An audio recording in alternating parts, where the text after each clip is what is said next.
সাংবাদিক নেতৃবৃন্দ যারা সংবাদপত্রের সম্পাদকবৃন্দরা মাননীয় প্রধানমন্ত্রীর সঙ্গে দেখা করেছেন, সংবাদপত্রের মালিকরা দেখা করেছেন, সবাই গিয়ে বলেছেন যে এই প্রথম তারা নিয়ন্ত্রণবিহীনভাবে সাংবাদিকতা করেছেন এবং কোনো মহল থেকে, সরকারি মহল থেকে কোনো ধরনের কোনো চাপ বা কোনো ধরনের কোনো কিছু করা হয়নি। আর ফ্যাসিবাদ উত্তর পরিস্থিতিতে যে ধরনের মামলা মোকদ্দমা আর একটা ছড়িয়ে পড়েছে চারিদিকে, এটার অনেকটাই ক্ষোভ বিক্ষোভ থেকেও আসছে। আর ভিকটিমরা তো স্বাভাবিক করবেনই, কিন্তু এই মামলাগুলি কতটা গোছানো কতটা অগোছালো নতুন সরকার হিসাবে আমাদেরকে সেটা দেখতে হচ্ছে। সেক্ষেত্রেও আমাদের সরকার, মাননীয় প্রধানমন্ত্রী সবাইকে নির্দেশ দিয়েছেন, বিশেষ করে সাংবাদিকদেরকে সাক্ষাতের সময় তিনি বলেছেন যে সুনির্দিষ্ট অপরাধ ছাড়া কোনো মিথ্যা অভিযোগে কাউকে হয়রানির মধ্যে আমরা পড়তে দিব না। সুনির্দিষ্ট অপরাধ বা অভিযোগ যাই থাক, তা দেশের প্রচলিত আইন অনুযায়ী এগিয়ে চলবে তার প্রক্রিয়া। পবিত্র ঈদ উপলক্ষে আমি আপনাদের সকলের মাধ্যমে আমাদের সরকারের পক্ষ থেকে দেশবাসীকে অভিনন্দন জানাই, শুভেচ্ছা জানাই এবং আমাদের সরকারের এই প্রায় 100 দিন অতিক্রান্ত হওয়ার এই পর্যন্ত বিভিন্ন মহল থেকে যে সহযোগিতা আমরা পেয়েছি সে কারণে সকলের কাছে কৃতজ্ঞতা জানাই। বিশেষ করে গণমাধ্যমকে একটা বিশেষ ঈদের শুভেচ্ছা এবং ধন্যবাদ জানাই যে তারা আমাদের গত 100 দিনের কর্মকাণ্ডকে যেভাবে তুলে ধরেছেন, আমাদের মাননীয় প্রধানমন্ত্রীর যে মানুষের নেতা, তার আচারে আচরণে, চলনে বলনে, পোশাকে পরিচ্ছদে এবং নির্বাচনের প্রতিশ্রুতি বাস্তবায়ন করার ক্ষেত্রে এটির জন্য গণমাধ্যম তার পেশাগত দায়িত্ব পালন করেছেন। বাট আমাদের জায়গা থেকে আমরা মনে করি যে একটা বিশেষ ধন্যবাদ এবং কৃতজ্ঞতা গণমাধ্যমকে জানানো আমাদের একটা দায়িত্ব। এই হলো আমার তরফ থেকে। জানেন যে জ্বালানি সংকট যেদিন থেকে শুরু হয়েছে সেদিন থেকেই যারা আমদানি নির্ভর জ্বালানি ভিত্তিক দেশ, তারা সকলেই কিন্তু আন্তর্জাতিক সংকটের সঙ্গে তাল মিলিয়ে দাম বাড়িয়ে চলছে।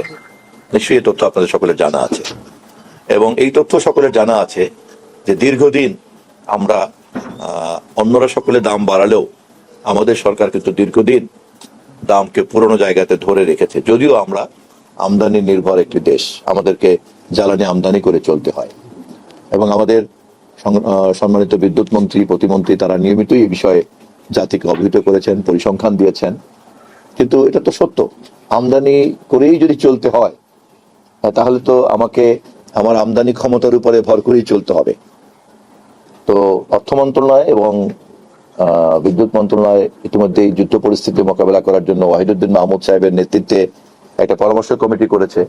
যে পরামর্শ কমিটির পরামর্শে সরকার চলছে এবং ওয়াহিদুদ্দিন মাহমুদ সাহেব দেশের একজন বিশিষ্ট অর্থনীতিবিদ, তার পরামর্শ অনুযায়ী সরকার চলছে এবং তার পরামর্শ অনুযায়ী দীর্ঘদিন দাম বাড়ায় নাই, আবার সংকট এখনো কিন্তু কাটে নাই, আবার আমাদেরকে আমদানি করেই চলতে হবে। এই সব বিষয়টা মাথায় রেখেই সরকারকে পরিচালনা করতে হয়। জনতুষ্টবাদী সিদ্ধান্ত গ্রহণ করাটাই কিন্তু সরকারের একমাত্র কাজ নয়। সরকারের কাজ হচ্ছে দীর্ঘমেয়াদে সুশাসন বজায় রাখা। Any more question?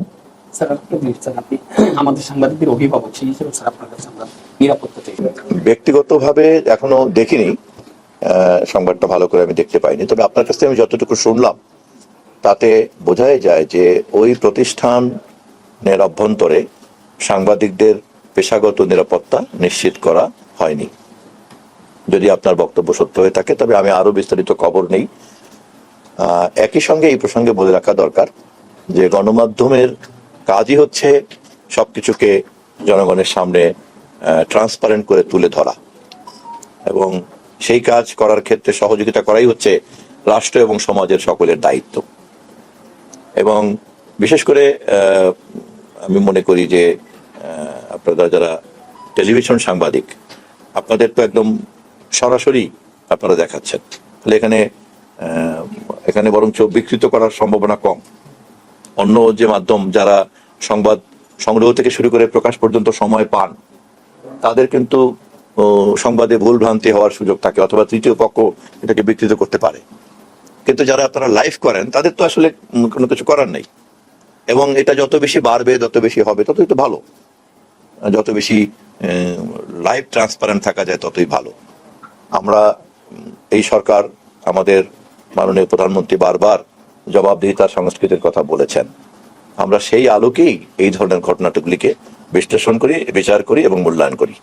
এরকম ঘটনা, একে তো মাদক চক্র হলো সবচাইতে দেশের এখন বড় বড় অপরাধ চক্রের মধ্যে সবচেয়ে বড় অপরাধ চক্র। তদুপরি আবার এই অপরাধী চক্র যখন সাংবাদিকতার মতো এরকম একটি জরুরি গুরুত্বপূর্ণ পেশাদারদের উপর আক্রমণ চালায়, ঘটনাটা আমি তদন্ত করব, খবর নেব এবং সংশ্লিষ্ট মন্ত্রী হিসাবে নিশ্চয়ই মাননীয় স্বরাষ্ট্রমন্ত্রী এই বিষয়ে পদক্ষেপ গ্রহণ করবেন। আমিও ব্যক্তিগতভাবে তাকে অবহিত করব।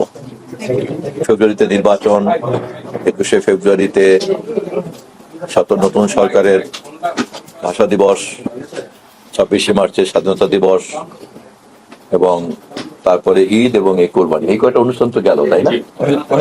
হ্যাঁ, এমনি স্বতঃস্ফূর্ত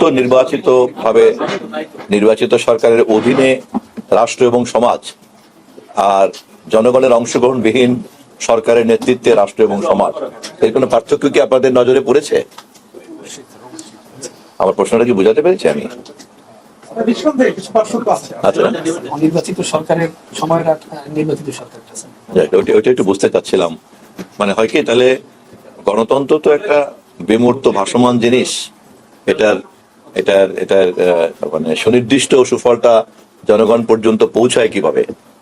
পৌঁছায় হচ্ছে তো যখন মানুষজন নির্বাচিত সরকারের আমলে এই ধরনের স্বাধীনতা, এই ধরনের পরিবেশ, এই ধরনের পরিস্থিতিকে যখন তারা নাগরিক অধিকার চর্চা করার ক্ষেত্রে পায়, ওটাই হলো গণতান্ত্রিক সরকারের গণতান্ত্রিকতার দায়িত্ব, যেটা একটা জবাবদিহিতাবিহীন থাকলে পরে সেটা হলো